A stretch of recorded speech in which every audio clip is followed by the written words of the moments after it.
sociopath, psychopath, narcissist.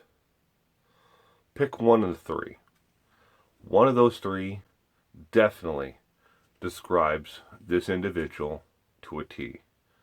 Today we are looking at Christian Longo, family killer and complete by the book definition of a narcissist. He has been diagnosed with narcissistic personality disorder. That is a definite for this individual. Is he a sociopath? No. Is he a psychopath? No. But we would all love to term him as one of those as well. So, who is Christian Longo? Here's a look at his early years. He grew up, he was born in 1974, January 23rd, to be exact, in Michigan. Growing up as a young man, between the ages of birth to the age of 10, everything in his life was a typical, Michigan, boy, growing up. He didn't have any abuse in his family home. He didn't have he didn't have a divorced mother and father. He had loving, doting parents and grandparents and extended family. He was a well-adjusted young man. He attended church. He was the typical all-American boy growing up until the age of 10. At the age of 10, for some reason, even to this day, not even Christian Longo can explain it, but at the age of 10, everything flipped in his life. He started to go down the wrong path. Somewhere along the line in that year, between 10, 11 years old, that year, he decided that he didn't necessarily want to be the person he was before. He wanted friends who were older, who could get away and do more things.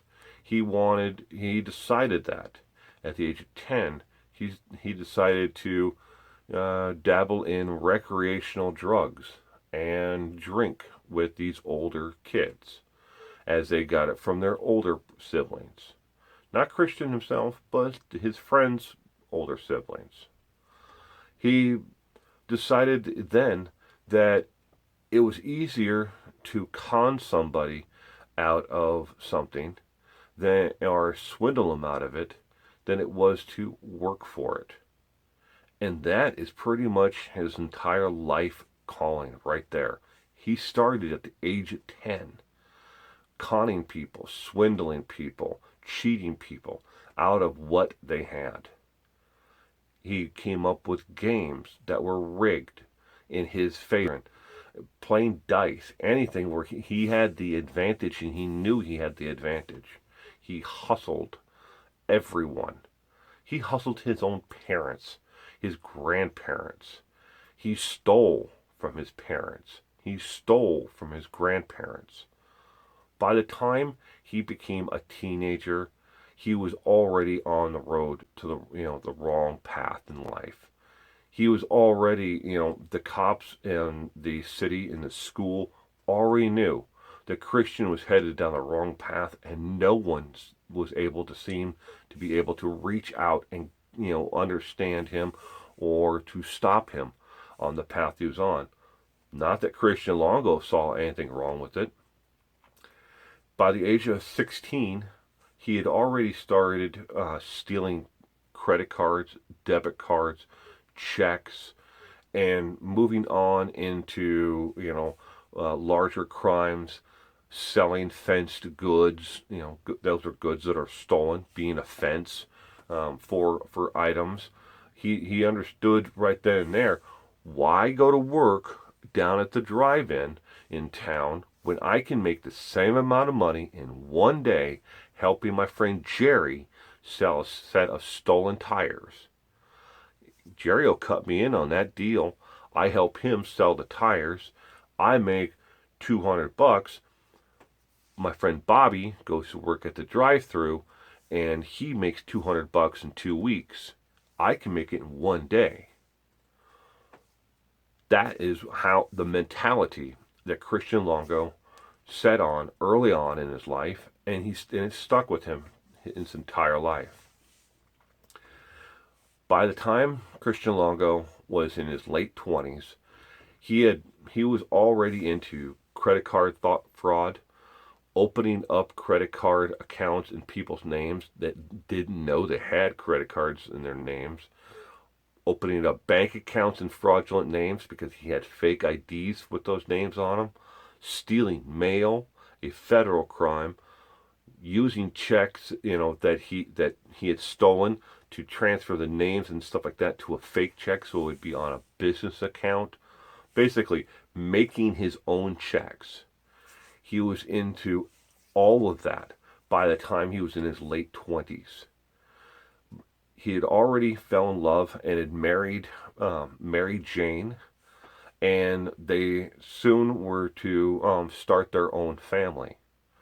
By the age, of 33, he already had 3 kids. He had a wife, and he had a dead-end job like the ones that he always hated growing up. He worked at Starbucks as a barista.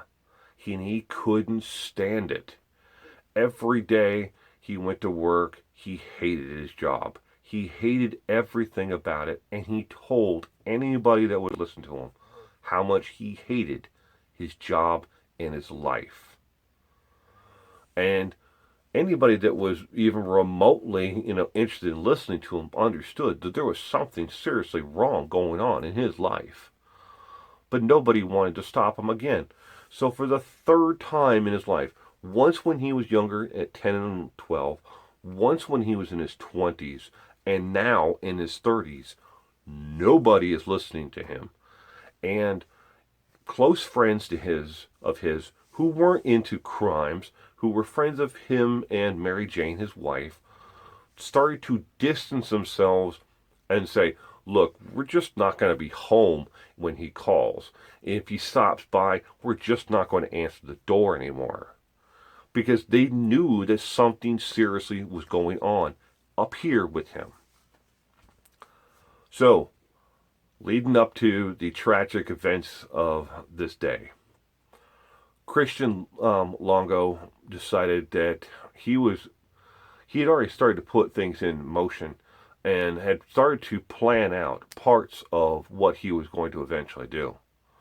He moved his family from a modest place that they were renting into a higher end well-to-do neighborhood, into a condominium that he could not afford.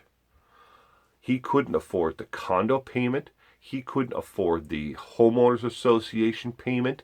He couldn't even afford, with his Starbucks wages, the utilities on the place, let alone any way to eat, put gas in the car. He couldn't do it. Mary Jane, with her job, couldn't afford the condo payment or the homeowners, insurance, and payment. She couldn't afford to pay for those.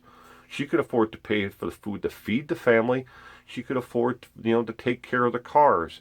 She wasn't making enough money to pay for this. What was he planning on doing? He had written a series of bad checks and had taken advances out on credit cards that weren't even in his name. He did this and moved the family into this condominium, and everybody around him was wondering, how in the hell is he going to pay for all this? He doesn't make enough money for this. The two of them together can't pay for this. They can't even afford 1 month of rent in this condominium. How are they going to do this? Well, Christian Longo had already planned out the end game. On December 19th, 2001, the entire family disappeared. His wife, his son, and his 2 daughters. They all disappeared, and so did Christian. On December 19th, 2001, the entire family was reported missing. Christian, his wife, his son, and his two daughters were all reported missing. Later on that day, in the Alsea River in Newport, Oregon, his son's body was found floating along the shallow banks, rocky banks of the river. Attached to his leg was a pillowcase filled full of rocks. 47 pounds of rocks, to be exact, were in the pillowcase. The current had riptide his son up to an area where his body was discovered. A quarter of a mile down river, they found his daughter Sadie, again with a pillowcase tied to her legs with rocks, approximately the same amount of rocks, the same weight. 5 days later, his wife, the difference in this case with the wife and Madison, and his daughter, was that instead of rocks in a pillowcase, they were weighted down with dumbbells and weights from the family weight bench that his friend had given to him as a gift the day they moved into the condominium. So, the police stepped up their efforts to drag the bottom and sent multiple divers into the Alsea River, thinking that Christian was somewhere in the river. They spent the next 5 days searching up and down the river and in every nook and cranny, and put out an all points bulletin for what it looked like. Said, hey, you know what? He may be in this river. We need to find him. This is a tragedy. Somebody annihilated this entire family. We don't know who. And rumors started flying that it was a drifter who came into town, that it was a migrant worker who was passing through. There was a lot of gossip within the community, but none of it was true. On December 18th, the day before the family was discovered, Christian Longo walked calmly across the border into Mexico using his own driver's license, and then headed to Cancun, Mexico. From there, he partied it up all night long, checking into his first motel on the 19th of December while his family was being discovered in the river. Christian Longo spent the night with a hooker and partying at a nightclub and eating well while his family was being fished out of the river. On the 20th, he did the same thing. On the 23rd, 22nd, 23rd, 24th, he did the same thing. Basically, he partied like he was a college student on spring break.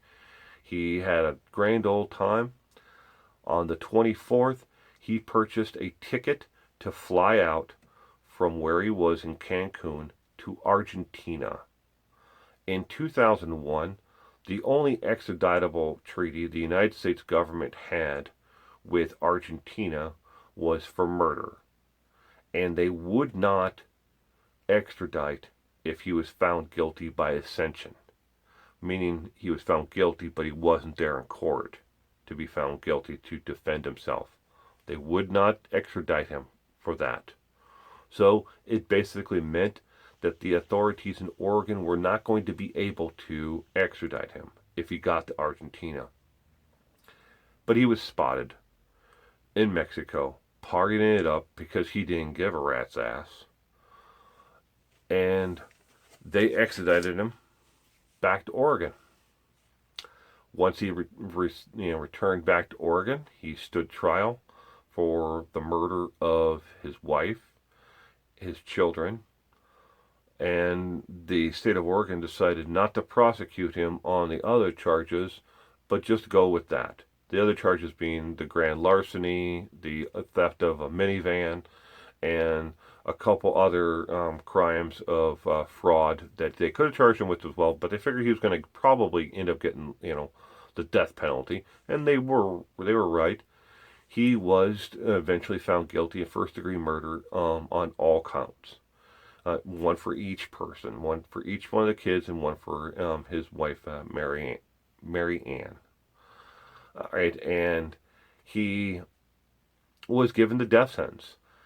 He was sentenced to death. He got a death date. He went on to the penitentiary, to death row, and then in 2011, the state of Oregon um, passed a moratorium on death sentences, basically commuting everybody who was sentenced to die to an indefinite term of life in prison without any chance of parole until they figure out how they're going to move forward with a death sentence.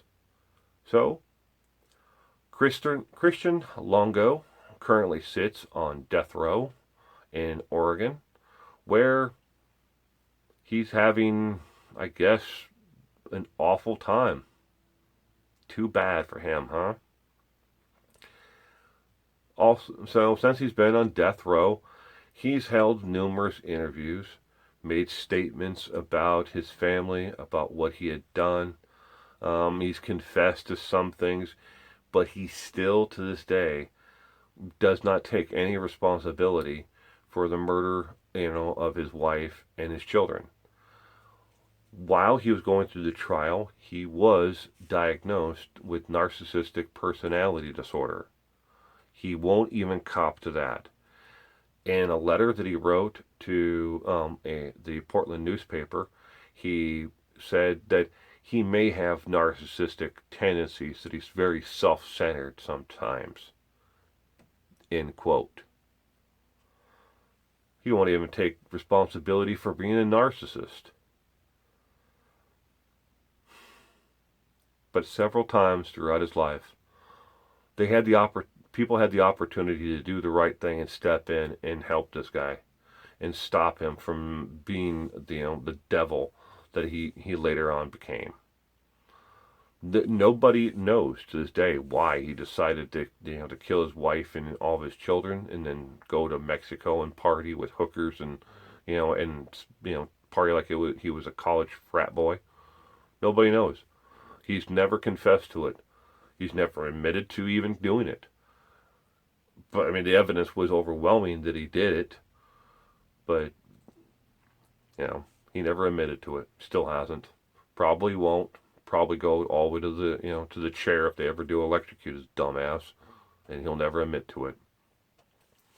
Well, so that's the end of today's lovely story about another family killer. So, hope you enjoyed it. Again, don't forget to leave a comment, like, subscribe, hit that bell icon. And thank you for stopping by today. I really do appreciate you all.